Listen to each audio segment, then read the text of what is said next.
Hi, welcome to the Ekklesia. We're the staff at the Church of 434, coming to you from the SpaceX capsule that is now currently orbiting the Earth. And we're civilians on board. No, we're not. Where do we get the money? We're talking to you about The Chosen. This is our program where we are looking and kind of taking apart each episode and talking about the impressions that we get along the way and what it means to us. I'm joined by Leanne Stair. Who's sitting next to our big airhead? Richard Israel. Michael Simmons over here to my right. Shots fired. Yes, and we're going to spend the next few minutes talking about what is officially episode 2 of The Chosen. It is the episode called Shabbat, or Shabbat. Yeah, I love their pizza. Shabbat. Yeah. Their pizza. The pizza. Yeah, they're in a mall. Sparrow? That's a whole different thing. Oh, Again, spaced out Matter airhead. of fact, that's right not going to here. work for you. Scripturally, just so you know that we know what we're talking about, Genesis 2, verses 1 through 3, Deuteronomy 5, 12 through 15, Mark 3, 16 through 18, John 1:46, all reference connect points for that episode if you want to go back. And if you want a listing of what I just said, you'll have to replay this. But as by way of summary, though, the show, this episode, basically deals with seeing Shabbat from different perspectives. Very creative, very well done. The main characters are Nicodemus, Matthew, Mary Magdalene, Peter and Andrew. I mean, they're all in this thing at some point. Barnaby. And some other, yes, and other characters. And so that's kind of where the background is. And so we hope that you've already seen it. If you have, this conversation will make a whole lot of sense. And if you haven't seen it yet, quit watching us. Go watch the show. It's only a 30-some-odd minute Yeah, it's a episode. short one. It's a So short go one. back and watch the episode, then come back, and we're going to talk about it, and you'll see scenes from it play out below us on the lower, the lower third of the screen. How does that work? No, somewhere down there. You'll see the scenes as we talk about them. I think I got that right.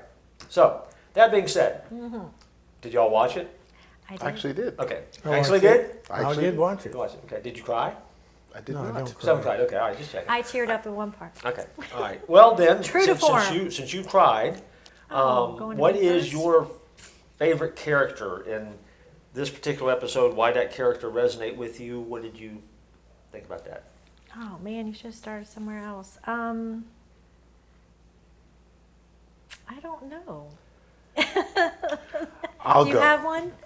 I will rescue. I don't necessarily. I don't know that I have a favorite character as much as I have a favorite interaction. Yes. Okay. And that was between, I think his name is Gaius, who takes Matthew to go see the big guy, and how big a guy that guy is until he meets the big guy. Do you remember how the interaction between Matthew taking Gaius to go see what's his Quintus. Quintus. Thanks, Quintus. off the stage guy. Quintus, and to see Gaius move from this intimidating to greatly intimidated. Pretty interesting I scene, love yeah. that. I love because it speaks to the cruelty that these people were living under. Even your own side is freaking out at the prospect of having to deal with you. So in terms of really painting a picture for what the undertone of what these people are living with, Yeah, wasn't that line? I'm gonna carry your body out of here. I like Yeah. that. Yeah. I'm gonna wait out here. Oh, wait out here. I thought that was a great interaction. Yeah, it's good interaction. Yeah. So the character that would have been. Gaius-ish, but no. For me, it's actually the favorite, the interesting character, not favorite, but interesting character would be the power of the Roman Empire. Yeah, Quintus is an interesting character. I think I made that observation when I was He's watching a it. and bad so- guy so- you like.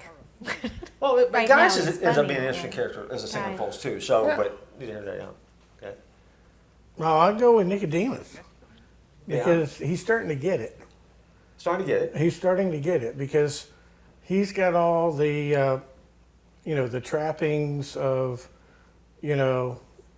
how to celebrate Sabbath. His wife is a charlatan, basically, as far as I'm concerned. She's in it for. So you don't like her?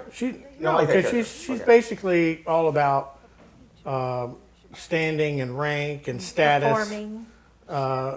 And him performing. So it's very hollow. But he seeks out Mary, and he finds her, and he wants to know what I did because he didn't do anything, Sure. right? Because they were going to try to give him all these accolades. We're going to send it back to Jerusalem. We got a real miracle man here. And instead of doing no, I mean, He goes, to no, his no, credit, I need yeah. to investigate this. He finds her, and she goes, there was nothing you did. And he suspected that.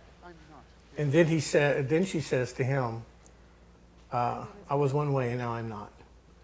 And it was like this face came upon him like, you got something here and I don't. And he becomes a seeker. That's what I liked about Nicodemus. Okay. Here's a religious dude that is still open to, God, the living God, what is real, what is not. Okay, so I guess I'll go with Mary, being the female here. Nicodemus walked over and said, Mary, did you know? Yes, he did. That's funny. And again, it's just, I guess, following her story of the transformation, seeing her, I guess, at the hairdresser as she's trying to just, because she hasn't existed in a world where she could ever do that and be around people, and that it was important for her to, Shabbat is coming and I want to do this, and so I'm going to try to remember. And she took notes, what my father had taught me at one point, and then welcoming her friends in, and I want to try to do this, and being teachable but wanting to reconnect with that.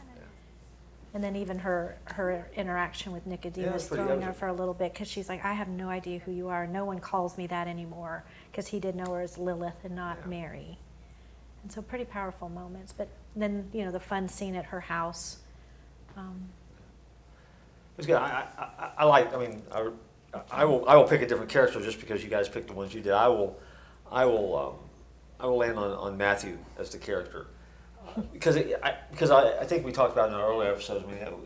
Interesting take on his character, an interesting way that the creators have seen Matthew.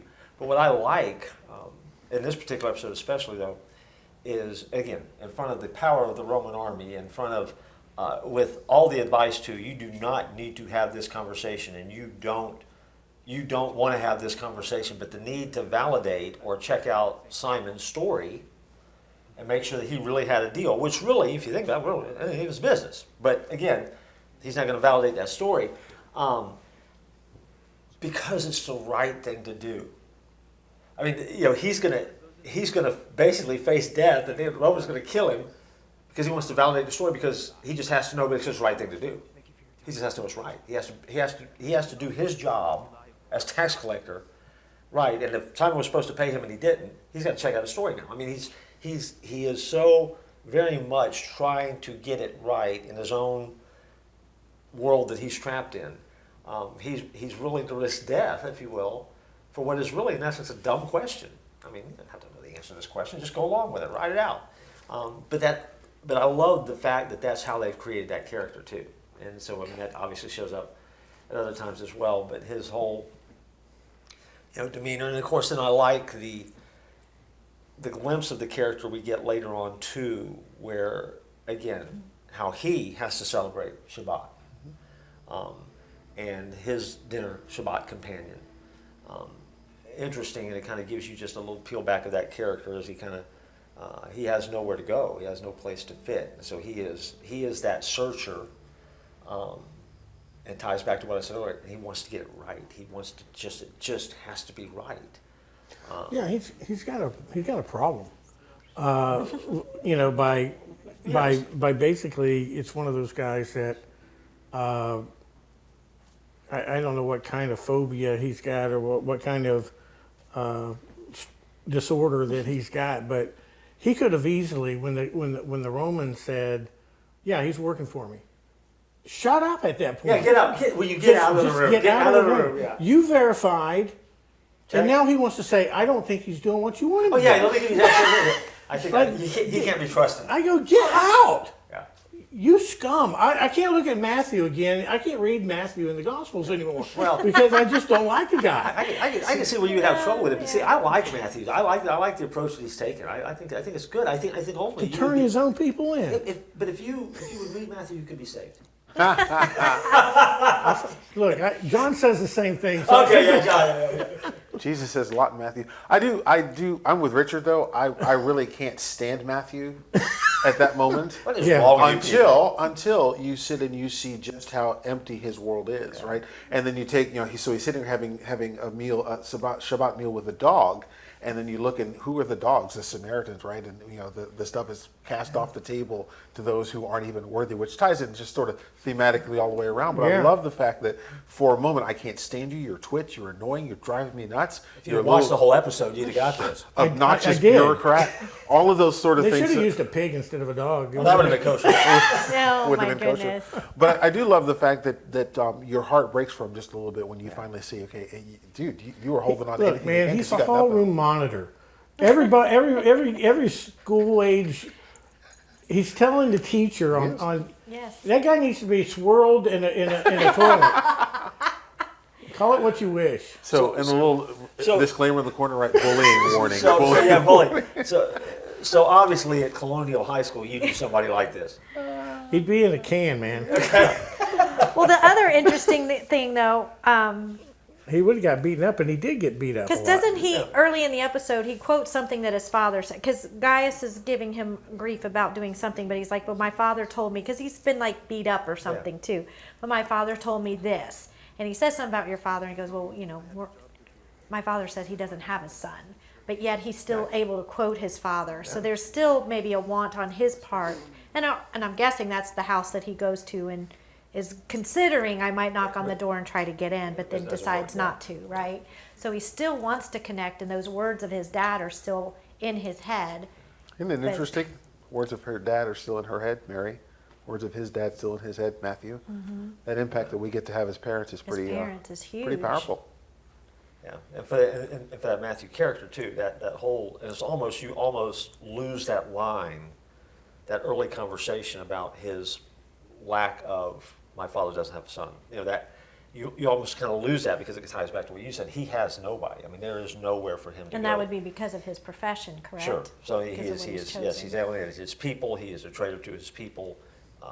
No, he has no island to land on, which makes this whole journey that he's on so very intriguing. So anyway, and we're sure that you had your favorite characters as well. Those are ours, as you can tell. Some of us really got a lot out of it and really get the meaning. Richard does not, but neither. I got the meeting. Well, I think he does sound like Matthew. He's- So I think Richard then really is anti-disciple, and so we've established that. But we're going to come back in our next episode, and we're going to dig into this a little bit more and see what we can discover about it. And if you wouldn't mind, go ahead and yell out, what was your favorite character? You get that? A lot of people like Matthew. Just so I you know. totally disagree. We'll join you. We'll look forward to joining you next time here on Ekklesia.